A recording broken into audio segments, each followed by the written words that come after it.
The American middle class is shrinking, and I just wanted to address this because this is true. This is happening.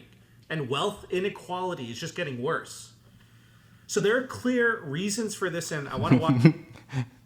Well, first of all, let's just hope the middle class is shrinking, because the middle class has been growing and leaving the middle class and growing to the riches.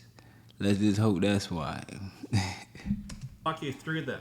So we're turning into a country of basically just two groups of people, the haves and the have-nots. And there are things that you can do to protect yourself, but first you have to understand what is truly going on. Okay, so let's start here. This is coming straight from Pew Research. In 1971, 61% of Americans were considered middle class, and today that number has dropped down to 51%. And the trend is expected to continue downward. So the question is, why is this happening? So it comes down to a few key factors. So first, wages have not kept up with the cost of living. So the price of housing, food, healthcare, education, insurance, property taxes, I mean, you just name it, whatever it may be, I mean, it's all gone up dramatically, and wage growth has been lagging. And another reason that the middle class is shrinking is because middle income jobs are disappearing. So over the past 2 decades, globalization has sent an estimated 5.8 million U.S. manufacturing jobs overseas. Well, this is something that's been talked about already. People has to, go to school, be educated on better jobs that's going to pay better and be more involved inside, along with AI today. And people got to become entrepreneurs, be more creative, you know what I'm saying? Creating businesses. Like, this is the solution. And that's just one part of the story, because as you know, now AI has entered the picture. So AI is now threatening white-collar jobs the same way that globalization disrupted the manufacturing sector.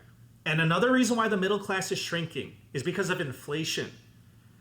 So I'll tell you this, in a perfect world, if the government prints money, then that newly created money would be distributed evenly across the entire economy. Like, everybody would get their fair share. But we don't live in a perfect world.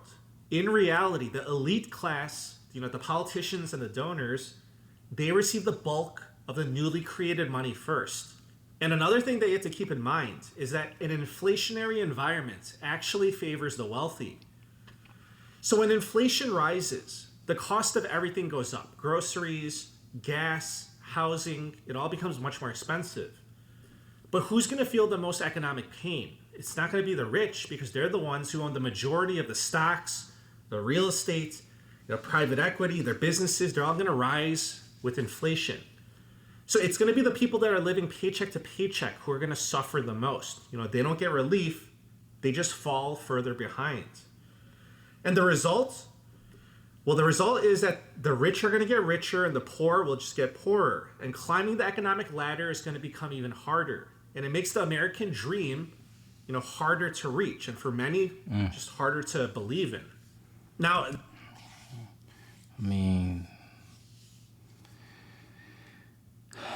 one thing this means is change, for sure. Things is definitely going to change, but is it going to change for the better? For some.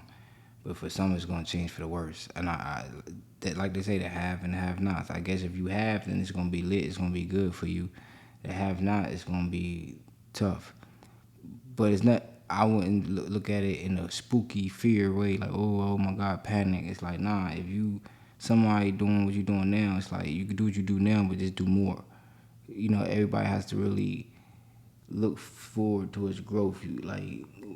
Just working a regular 9 to 5 or minimum wage and shit ain't gonna cut it nowadays. So you gotta either have something more substantial, and that it might take education or whatever the case might be.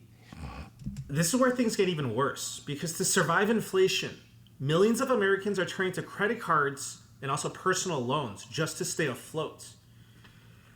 So I remember you may remember too, when U.S. credit card debt hit $1 trillion. That was a big milestone. And now it's just under $1.2 trillion, and it's still growing. But take a look, it's at record highs. And the average interest rates on credit cards are, I mean, that's now over 20%. And people aren't just falling behind. They're digging themselves deeper and deeper into a hole with high interest rate debt that most people are not going to be able to afford to pay back. They're using this debt to cover the gap that inflation created. Now, let's talk about where inflation is headed. So, will the Federal Reserve get inflation under control? In my opinion, and this is just my opinion, I mean, you can let me know your opinion in the comments down below. I believe that we've already passed the point of no return. I think that inflation will reaccelerate. Okay, so listen, the US government is over $37 trillion in debts. And how are they going to deal with that? Well, it's just my opinion that they're going to do more of the same. They're going to do more borrowing and more money printing. This may be the last ad you ever see, because with the free ad block extension from Capital One Shopping. So I want to show you this. So here's the M2 money supply. So more money is being pumped into the system, and it's near record highs. So if you're wondering, why isn't the stock market crashing? Why is Bitcoin just continuously just going up, skyrocketing to new highs? Why is gold going up to new highs? It's simply because they're printing more money. Look at the M2 money supply. And if you take a look at the trend, so that's why everything's going at least up. To me, it's clear in what direction we're headed. So that's why I believe that inflation isn't going to go away. I don't think that they're going to have it under control, and that the wealth gap is going to continue to get wider along with it. And if you want to take a look at the Federal Reserve's balance sheets, so I want to show you what happens, and then I'll show you what's likely to happen next. Okay, so this spike up here, that was during the Great Financial Crisis, so the GFC. The Federal Reserve, they stepped in, they bought up the toxic assets, and they held them on their books to stop the financial system from basically collapsing. It was either that or just let there be a catastrophe.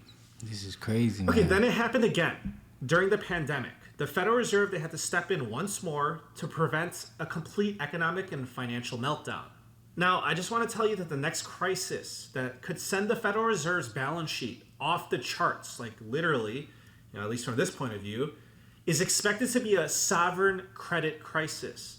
So in plain terms, we're talking about treasury bonds or US government debt becoming the next toxic assets. And when that happens, the Federal Reserve is expected to step in as the buyer of last resort, because the alternative is letting the entire system collapse. Okay, so if the Federal Reserve expands their balance sheets by, let's just say, another $7 trillion, that would be massively inflationary. Okay, so why am I saying $7 trillion? Because if you look at the pattern, the Federal Reserve's balance sheet has roughly doubled after each major crisis. So just take a look. So that's what it takes to keep the system from falling apart. And if history repeats, we're going to get more of the same. Financial asset inflation and cost of living inflation. So listen, during the last round of money printing and inflation, the rich got richer. They became more powerful. And after the next crisis, it's going to be the same thing. The solution is going to be the same. Print more money, inflate again, and once again, it's going to be the elite class that comes out ahead. And it's just rinse and repeat. So right now, the top 0.1% of households in the US control 13.8% of all the wealth in the country. So that is up from 8.5% in 1990. So the trend is clear. The middle class keeps shrinking, and we're heading towards a country, again, which is two groups of people, the haves and the have-nots. And if this continues, we're going to see more division, more frustration. This ain't nothing new, though. And I know this is new and a surprise to a lot of people, but to a lot of people, it ain't new. It ain't no surprise. This been being talked about and prophesied for years, for a long time. And more instability. Okay, now, I just want you to think about this logically. How should you position yourself in this type of environment? Okay, so let's just assume, and I think it's a pretty safe assumption, that Uncle Sam and the Federal Reserve will continue printing money and inflating. Okay, so if that's the case, then asset prices are going to rise, and a rising tide lifts all boats. So as a defensive move, it makes sense to be invested in, I'm just telling you, in whatever asset that you want, whatever floats your boat.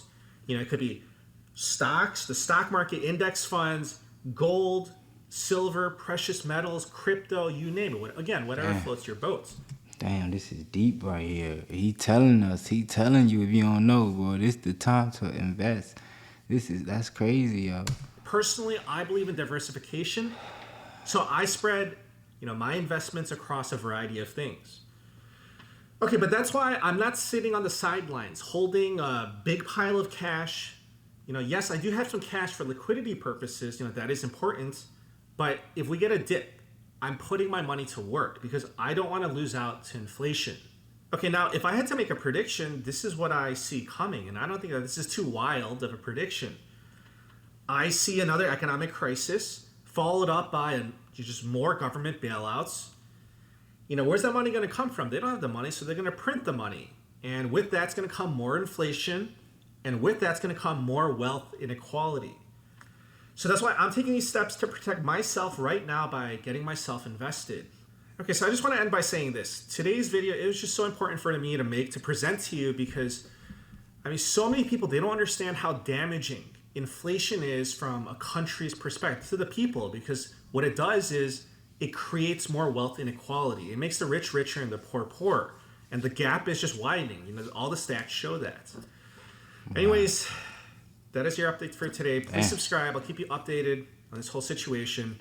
Thank you for the support, and I wish you a very nice day. Take care. You don't have to be a VIP. People gotta get smart, man. People gotta do more.